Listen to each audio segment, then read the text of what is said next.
Hello, hello. Welcome back to another Chainsaw Man stream. This episode was incredible, and I want to talk about it a lot.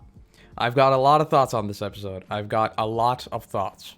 Before we get into the episode like proper, I feel like this episode basically confirmed a lot of my suspicions about Makima. I'll say that. I think she is 1,000,000% gonna be a huge baddie, and I can't wait to see how that turns out. I'm super excited. And considering that she'd be trading like other people for her power, that has me seriously scratching my head. But alright, I guess without further ado, we can start going through the episode. So with this one, we cold open with a brief flashback, right? So we still see the ghost fighting the sword dude. I think somebody said that it's a katana man. So, a sword dude, right? Because a katana is just a sword. A Japanese sword. So that was cool. In terms of the animation, of course, I immediately wrote down the close-up on Eye Patch Girl's eye was really, really cool. It was super detailed, looking super crisp, as usual. Mappa is absolutely delivering. So that was cool. And then, of course, because we had to be blasted in the fields just one last time, we get the whole don't die scene from her as she looks on at Aki. And it was messed up all over again. She is Thanos snapped out of existence. And it's basically what we saw last time, right? The snake annihilates the ghost. And that is that. Except not really, right? Because we hear that power ran away. But importantly, we hear that their target is the chainsaw's heart. So, and before we move on, immediately, we hear a lot about hearts today, right? So, now I get to wondering, is that how these powers are transferred? Do you need to eat somebody's heart? Do you need to stab somebody's heart? What's the deal with hearts?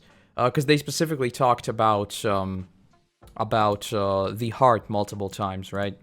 It was like, don't shoot him or whatever through the heart. Or maybe they said shoot him in the heart? Whatever the case, the heart was important. So I'm guessing that is sort of the core of their power. Curious to see how that plays out. But before that can play out, like at all, we see that the ghost devil is still a little bit alive. And we see like a hand run up to Denji and yank his chain. And it's Morbin time, right?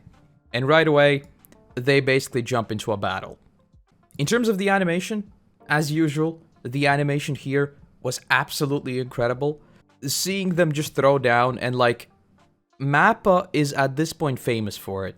They use a lot of like, those super sketchy mid-frames where like all the animation is dumbed down to like the bare shapes.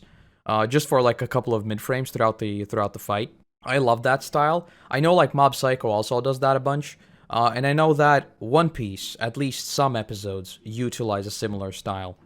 I think it's a matter of who animates them. So, in terms of the animation, none of this, as usual, was a letdown. The fight continues.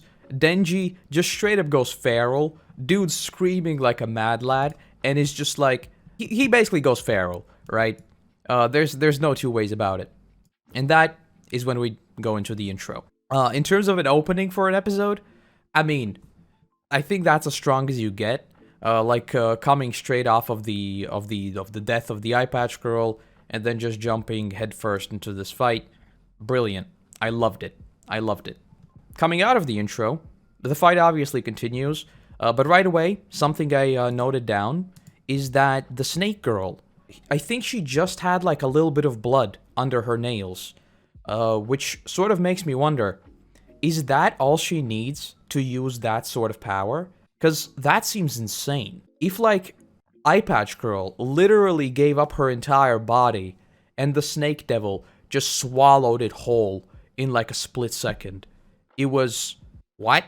Like, just for a nail? Or not even a nail? It was crazy. I think she sacrificed her fingernail. Yeah, it was like... That's what I was sort of thinking, right? Is it like the whole fingernail? Or was it just blood under the fingernail? Because the whole thing was just red. I couldn't really tell. You know the pain you get, like, when you jab something under your fingernail, right? That's a huge sacrifice, to be fair. Did you notice her eyes? You mean the snake girl's eyes?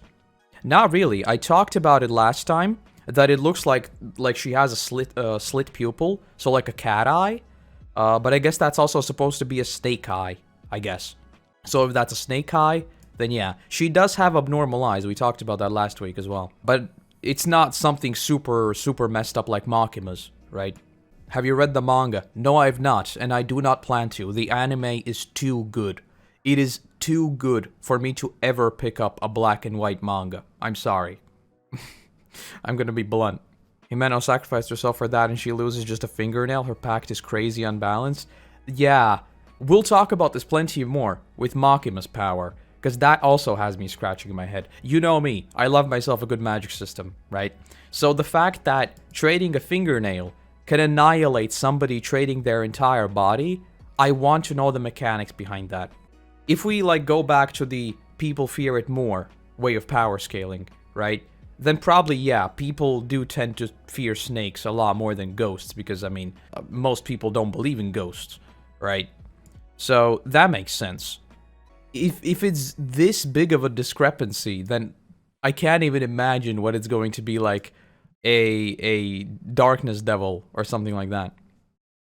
Also, I didn't notice this last time, but what is up with the blue blood? Is that from the ghost devil?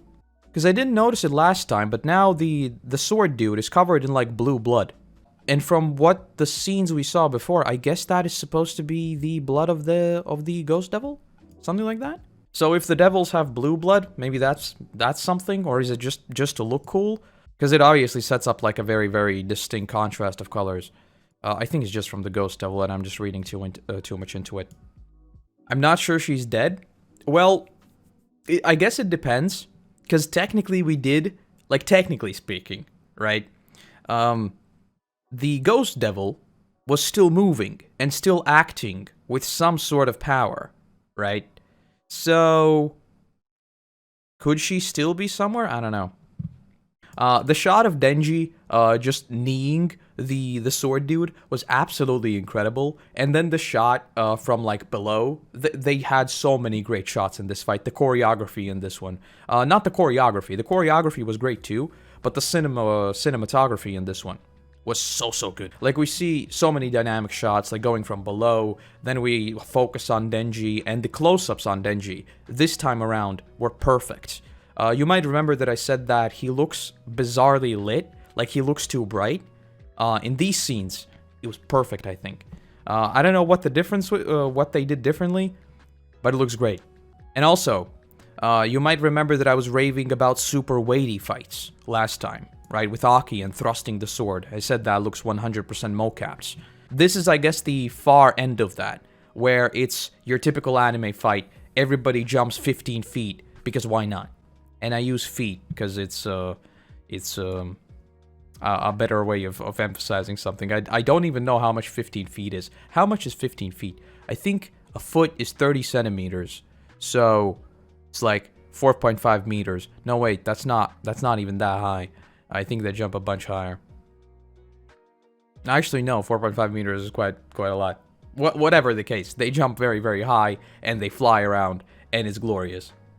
And then probably the best thing in this entire thing happens. The dude pulls a nothin personel kid and just teleports behind Denji and slices him in half. I mean, this is your classic anime trope of somebody moving too fast and then being like, "Oh, I already sliced you," right? And then suddenly something comes off of your body or something like that. It's a trope. I love it. It was great here. And clearly, I think it worked very well in once again subverting your expectations, because clearly, with Denji being activated mid-fight, you'd be like, okay, so this is how we get out of here, right? But no, that's not how we get out of here. Denji is defeated, and I like that. I like that sort of Denji's power is kept in check, because so far, whenever he says it's Morbin time, we've basically time skipped, because he just wins, right? Like with the Eternity Devil, he like fought it for days, and then he won, and we didn't even properly see it. He just won. I was 100% right. Moving on, right? They grabbed Denji. We'll talk about that plenty more later on. But right away, we hear that they think everybody is dead, right? But no, that is not the case. Just like I said last time, we didn't see the Scaredy Girl die, and based on her power being kept secret and all that, she is alive, and exactly like I said, she is that archetype, which I am happy about. I'm so glad I got that right. We'd see this later in the episode. Clearly, she's also the one who saves Denji later on. But she is very much the character who's scared, then she says it's Morbin time, just has a completely dead stare, and becomes a monster. Again, it's an archetype, it works, and it works very well here. So, good job on that. And with Makima, unfortunately, I was not 100% right. I was sort of right, but not really. She's alive. We basically focus on her dead body, and then as we like change the angle, she's just standing like as if absolutely nothing happened, and we just cut to black. I was sort of having my fingers crossed that maybe something like I said would happen, that like the entire train is annihilated or something like that. But it turns out to be actually something much more interesting. Like I said, she's alive, and so is the Scaredy Girl. So that's great. Though here, interestingly, we are introduced to two new characters. I actually wrote down their names this time. It's Tendo and Kurose, however you pronounce it. The dude and the girl with both matching scars across their noses. And then at the very end of the episode, we would see another dude with the same exact scar, which immediately, 3 people, same scar. What's the deal? Is it the same devil? Do they have the same contract? Maybe. Something that pokes out of your face? Maybe. We've seen a sword, but the sword dude doesn't have any sort of scar. So I don't know. Whatever that is, I do think that there is something there that we're going to learn why they all have matching scars. And clearly, so far, we know nothing about them. One of the dudes says that he's going to resign. The other 2 are here as just, what did they say, consultants or something like that, right? So, curious to find out about them, about their powers, and all that. Basically, the door's open, right? They're talking about Makima, the people that we just met. The door's open. She's just like, this blood isn't mine. I wasn't shot. By the way, she was shot, which is immediately like, so you were shot in the head, and absolutely nothing happened to you. Isn't that convenient? Isn't that convenient? We'll talk about that later. She's an absolute badass, and she says that absolutely nothing happened. And as she says that, we cut to the train where there are people with huge holes in their chests.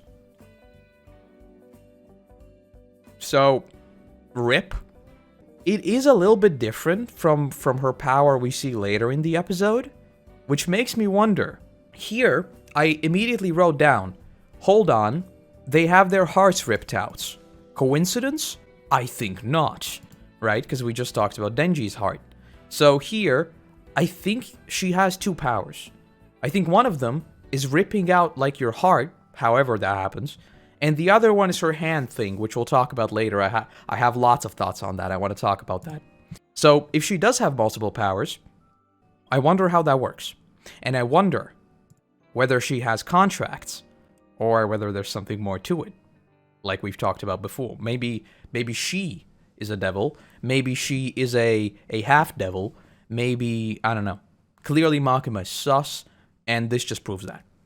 After the entire Makima deal, of course, because I have to say this, we see a absolutely stunning shot of just the scenery, right? We're slightly above rooftops, and the shrine looks really good, and it's just such a beautiful scene for like 5 seconds. And yes, in case you're wondering, I really want to go to Japan. We basically see that police are swarming everywhere, and Makima just immediately says that, yeah, their target was likely Denji. And she then says, rent out the highest shrine and get 30 convicts with a life sentence. At this point, I was like, okay, we're getting people with a life sentence. Are we pulling an L here? Are we just making sacrifices? And yes, we are, which we'll get to in a second. But a very small detail that I want to mention here. I think most people would never catch this, but I feel like they did a really good job in just nailing the ambience here.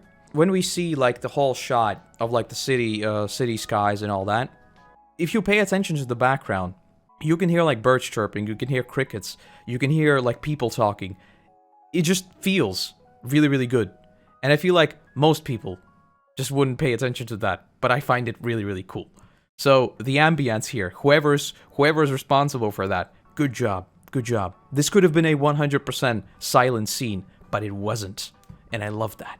Great job. But cutting to Denji, we see them drag him away, right? So he's unconscious, he's cut in half, and they're dragging him away. And then a crow shows up. And at this point, I wrote in my notes, yes, yes, 100% yes. The dude feels that something is wrong, which is like, is this how her power works? Do you actually feel something like happening? Whatever the case, the dude is squished into the ground, and it's ridiculous. And yes, exactly as Vibes is saying in the chat, the fact that we see these crows pop up is the best detail ever. Crows are menacing for a reason, they're used to symbolize death for a reason, and the fact that they are leveraged here, perfect. And the crows appear to be some sort of conduit for her power. Is it that she sees through the crows or something like that? Is it another devil that gives her vision through other beings or something like that? Who knows? Who knows? Maybe? Because like everybody's blindfolded, right? Which was confusing for me. But we'll talk about that in a second. Because for the first part, when we saw her like saying the names and then the person dies, right? I thought, okay, so she has some sort of crow power that sort of brings death, right? Or something like that. And then I got to thinking, okay, so if this is some sort of devil power, what would that be? And then I arrived at nothing. I was confused. That makes no sense.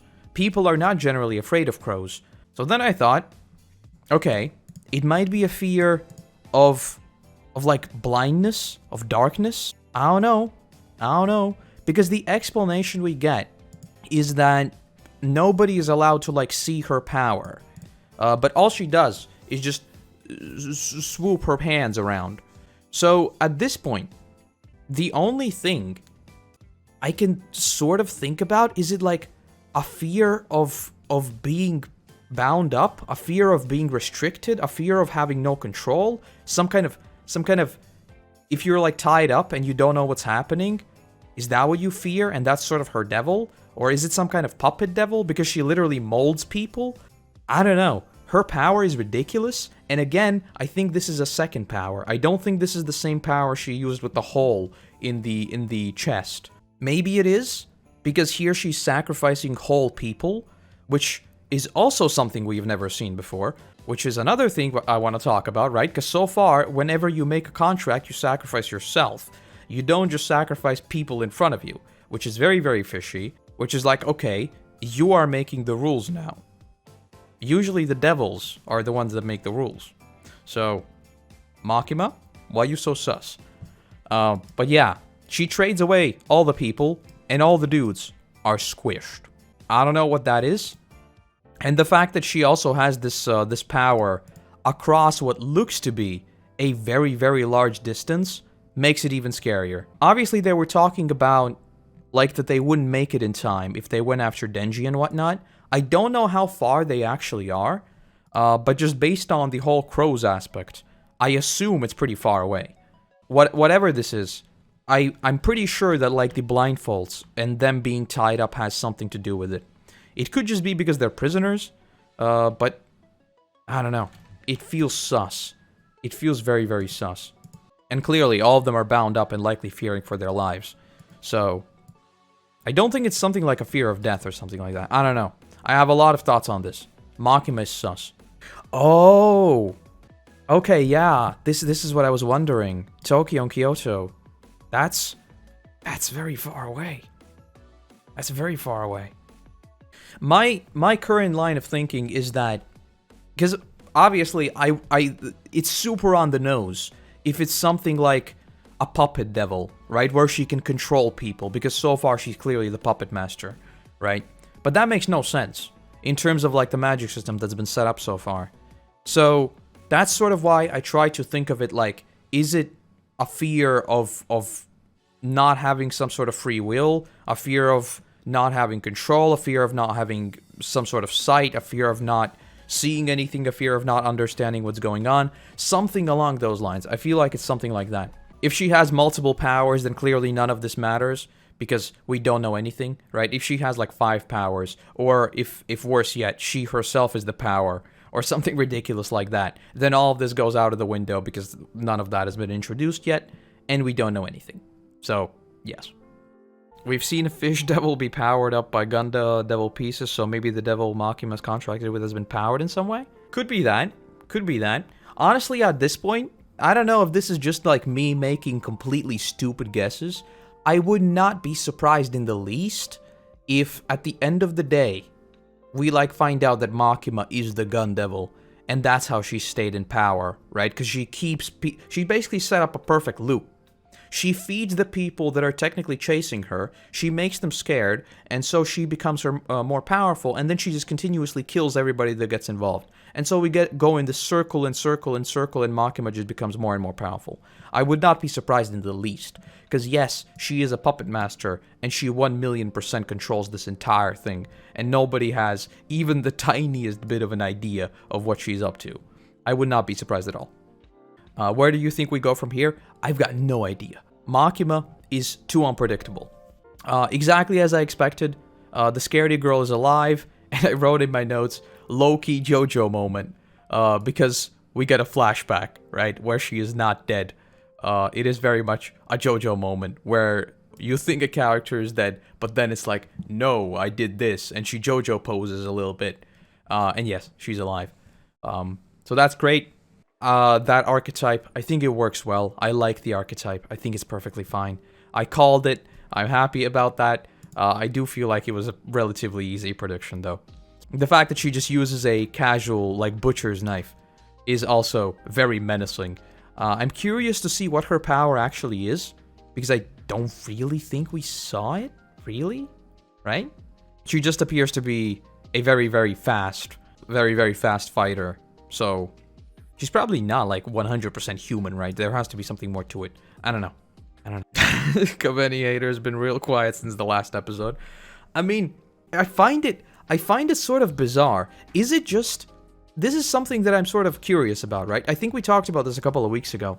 But I recently found out that there are people who still don't find Makima suspicious, for example. And, again, the fact that people dislike Kobeni, I feel like she... has a pretty transparent archetype of being exactly what I predicted, right? She's scared, she's sort of annoying, but then she suddenly becomes a monster. Is it just because I've watched a bajillion shows that I see these things coming from a mile away? Because I don't see how anybody can dislike her without, like, sort of anticipating something more. And ditto for Makima. I don't understand how anybody can think she's not sus. Apparently those people exist. But yeah, I never found her annoying. Maybe a little bit, but I was always expecting something more, right? I think this episode was great for her. And the little character moments we get were also really, really good. And sort of also further explain why she feels the way she feels, right? The little scene of her sitting and she's just apologizing to Denji, who's clearly unconscious. Right, so at this point, it's just her own little therapy session where she just speaks into the void. She apologizes, and then we sort of flash back to all the gunshots still ringing out in her memory, and it's very sad. And we also get another POV shot, which, based on the last episode, now has me scratching my head. I'ma be honest. If you give me POV shots through characters, I'm raising an eyebrow now. So is she next? Who knows? And again, like I said, with moments like these, it humanizes her a lot, I think, because clearly she's in over her head, and she is very, very scared. So I feel like that's perfectly normal. And also, talking about the Scaredy Girl, the shot we get of, like, obviously Denji was dragged across the ground, right? And the blood leads to him. But in this case, she is sitting, like, where the blood ends. Obviously talking about the trauma she's seen, the things that have just happened, and sort of reframing Denji's blood to be sort of her past, right? Which was incredible. If there is something more to her than that we still haven't found out, I'm curious to find out about what that is, because scenes like these do sort of hint towards something more, right? So that was really, really good. The only thing that I caught here, which is surprising, honestly, and I'm not nitpicking, I'm just bringing this up as a fun fact, I think the blood animation is a little bit inconsistent, because I love the shot a lot, right, of her sitting and the blood leads to her, but if you go back a little bit, the blood I don't think actually goes up to her. I'll double check this, and if this isn't in the YouTube version, I've clearly been wrong. At 19 minutes and like 13 seconds, when she's sitting down, there is no blood leading to her. But if you go forward, where we get a shot from her back, there is blood leading to her. I'm not saying like it's a bad thing. I really don't care. I found it really, really cool, the shot of the blood being there. I'm just bringing this up as a fun fact, if anybody cares. Oh, and the last thing, her saying that when she sees the eye patch girl, she'll quit. I was like, oh no. Oh no, why do you have to do this to me? Why do you have to do this to me? I was sad. I was very, very sad. But it is what it is. And then we time skip. I don't know how long. I assume not too long, right? Because we still haven't caught up with Denji or anything. And again, we get a very, very wide shot, an establishing shot of the night sky. And it is beautiful. It is glorious. It is wallpaper material. And it's perfect, basically. But in terms of the story, we then hear that all 4 divisions will merge into one, all under Makima. And well, isn't that convenient? Isn't that convenient?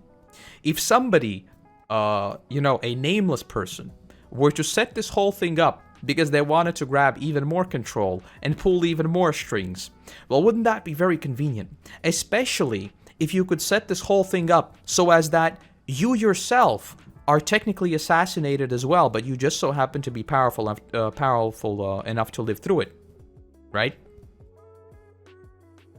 Low-key starting to think that this whole gun devil thing is just Makima going after herself, because that's the easiest way.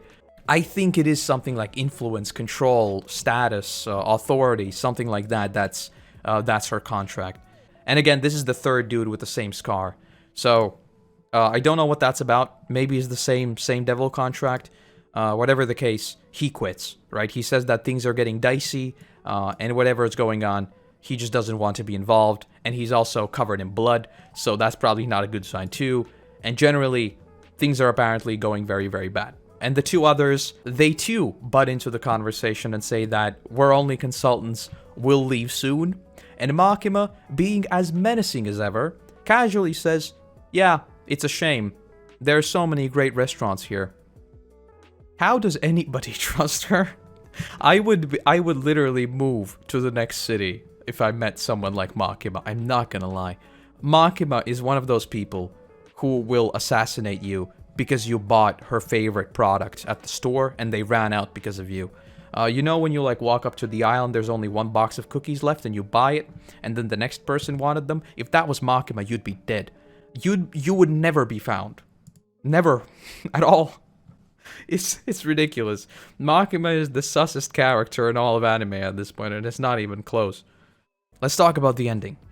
I love the song. And not surprisingly, I love the song. Literally, my notes say, I love the song. It's so good.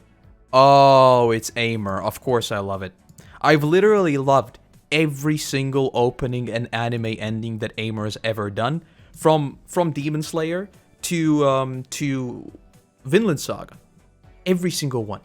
I love her music so much. And it's so good. I love her music. And probably, next to the Death Note one, this is probably my favorite one. This one was excellent. And there's not much else I can say about it. I love Aimer's music.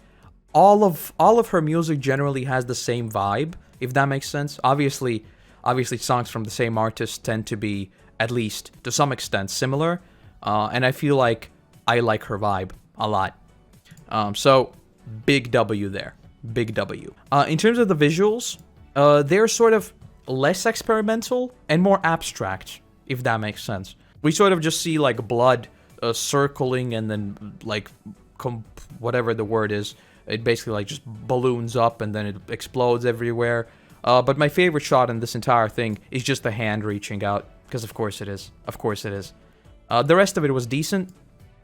The stuff with Makima was also cool in the ending.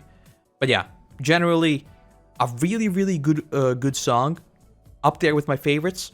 In terms of the visuals, it's also up there with my favorites.